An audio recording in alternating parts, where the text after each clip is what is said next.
नमस्कार दोस्तों, स्वागत है आप सभी का आपके अपने YouTube चैनल पर और मैं हूं प्रियंका। फ्रेंड्स, आज के वीडियो में हम यूपी टेट और सुपर टेट की जो क्वेश्चन आंसर सीरीज़ है उसके लिए टॉप 10 क्वेश्चंस को डिस्कस करेंगे और ये क्वेश्चंस हमारे रिलेटेड हैं हिस्ट्री से।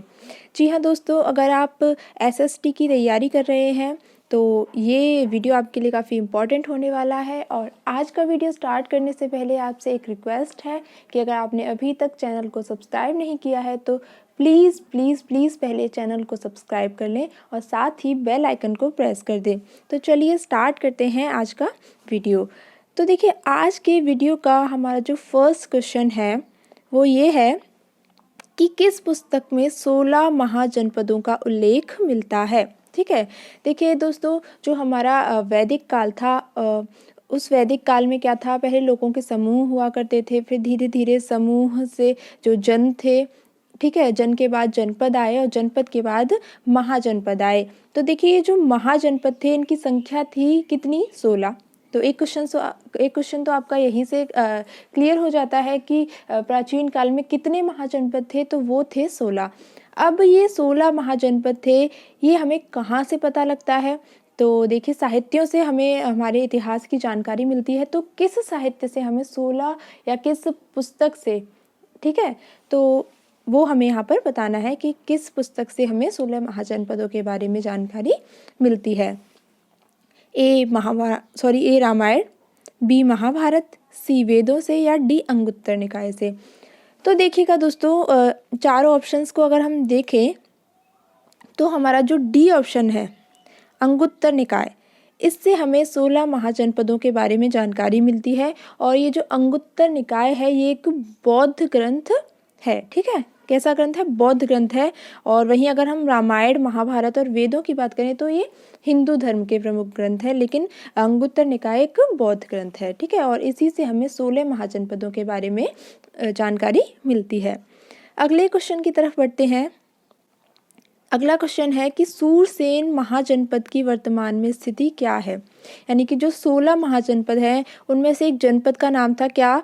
शूरसेन। तो जो शूरसेन इस महाजनपद का पुराना नाम था, लेकिन अगर हम वर्तमान में इसकी स्थिति की बात करें तो ये किस भारत के किस राज्य में या किस जिले में पड़ता है, वो हमें यहाँ पर बताना है।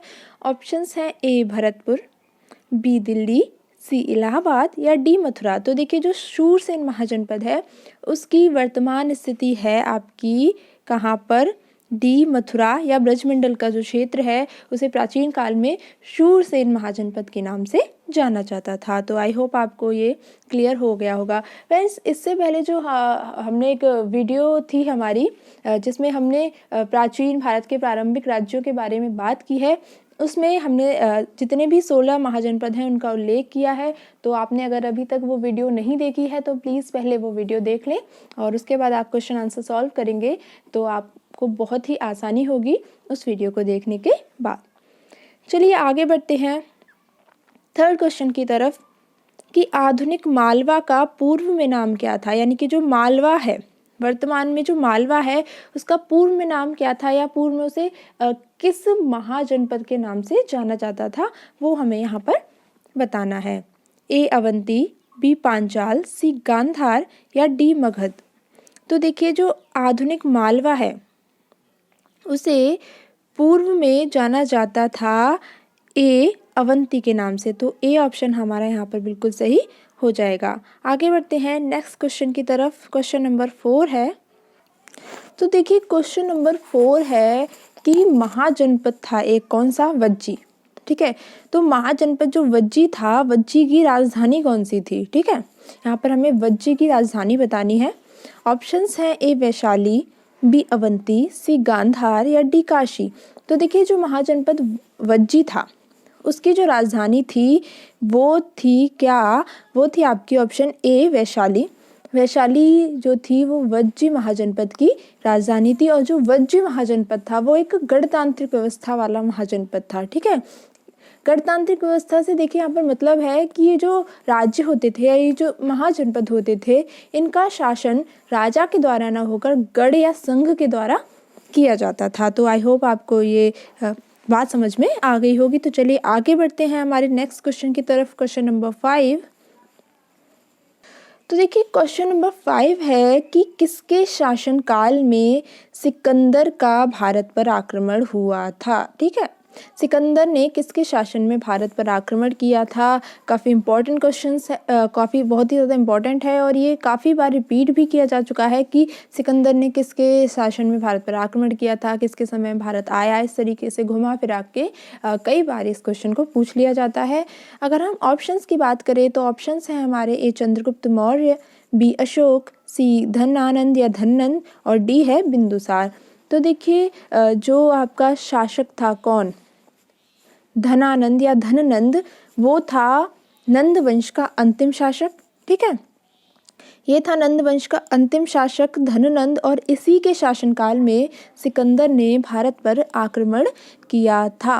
ठीक है, और नंद वंश जो था वो मगध का एक प्रमुख वंश था, एक प्रमुख राजवंश था जिसने काफ़ी समय तक मगध पर राज्य किया था। और धननंद को युद्ध में हराकर चंद्रगुप्त मौर्य ने मौर्य साम्राज्य की स्थापना की थी और किसकी मदद से की थी, तो वो की थी चाणक्य या कौटिल्य की सहायता से। तो ये भी आपका यहाँ से एक इम्पॉर्टेंट फैक्ट बन जाता है। तो सिकंदर ने किसके समय में भारत पर आक्रमण किया था, तो वो हो जाएगा आपका धननंद या धनानंद। ठीक है, आगे बढ़ते हैं अगले क्वेश्चन की तरफ।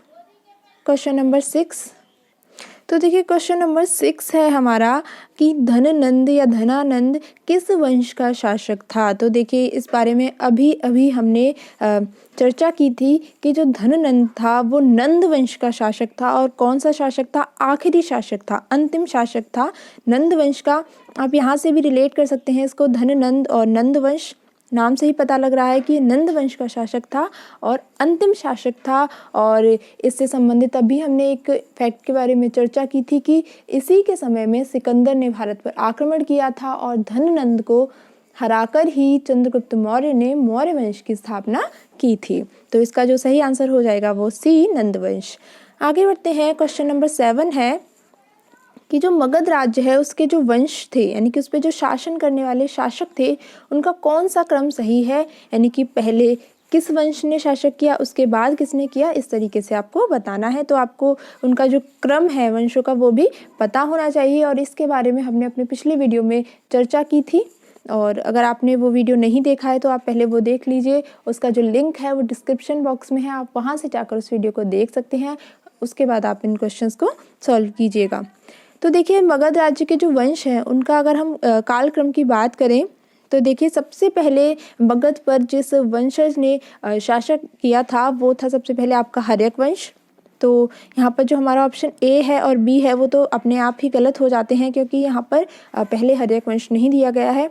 अब देखिए सी और डी में से हमें पता लगाना है क्योंकि पहले नंबर पर कौन था, हर्यक वंश। हर्यक वंश ने सबसे पहले मगध जो राज्य था उस पर शासन किया था।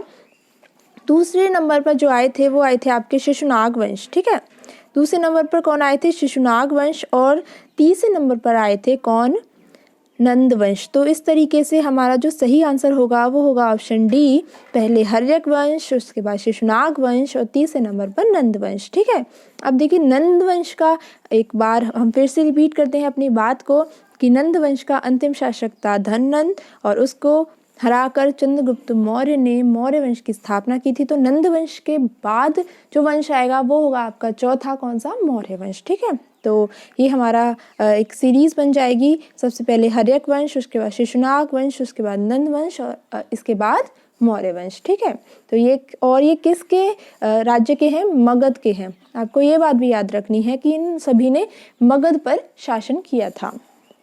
आगे बढ़ते हैं, नेक्स्ट क्वेश्चन है मगध से ही संबंधित है कि मगध महाजनपद पर सबसे पहले किस वंश का शासन रहा। तो देखिए ये भी पिछले प्रश्न से संबंधित है और हम सभी इसका आंसर जानते हैं क्योंकि अभी अभी हमने इसकी चर्चा की थी। तो इसका जो सही आंसर होगा वो होगा बी, हर्यक वंश। हर्यक वंश ने ही सबसे पहले मगध महाजनपद पर शासन किया था। आगे बढ़ते हैं, क्वेश्चन नंबर 9 है कि नंद वंश के अंतिम शासक का नाम क्या था। ये भी काफ़ी इजी है और इसके बारे में हम अभी बात कर चुके हैं। ऑप्शन सी, धनानंद या धननंद नंद वंश का अंतिम शासक था। नेक्स्ट क्वेश्चन है 10 कि आम्भी कहाँ का राजा था। क्वेश्चन नंबर 10 है कि आम्भी कहाँ का राजा था। ए अवंतिका, बी तक्षशिला का, सी मगध का या डी कौशल का। तो देखिए जो अम्भी था वो था आपका तक्षशिला का राजा था, ठीक है। तक्षशिला का राजा था अम्भी और इसका ऑप्शन बी बिल्कुल सही जवाब हो जाएगा। तो फ्रेंड्स ये थे आज के कुछ इंपॉर्टेंट क्वेश्चन। आई होप आपने इन क्वेश्चंस को अच्छे से सॉल्व किया होगा और आज का वीडियो पसंद आया है तो लाइक और शेयर करना ना भूलें और बने रहें हमारे साथ ऐसे ही। तो फ्रेंड्स आज के लिए इतना ही, मिलेंगे एक नए वीडियो में एक नए टॉपिक के साथ। तब तक के लिए thank you so much and good bye.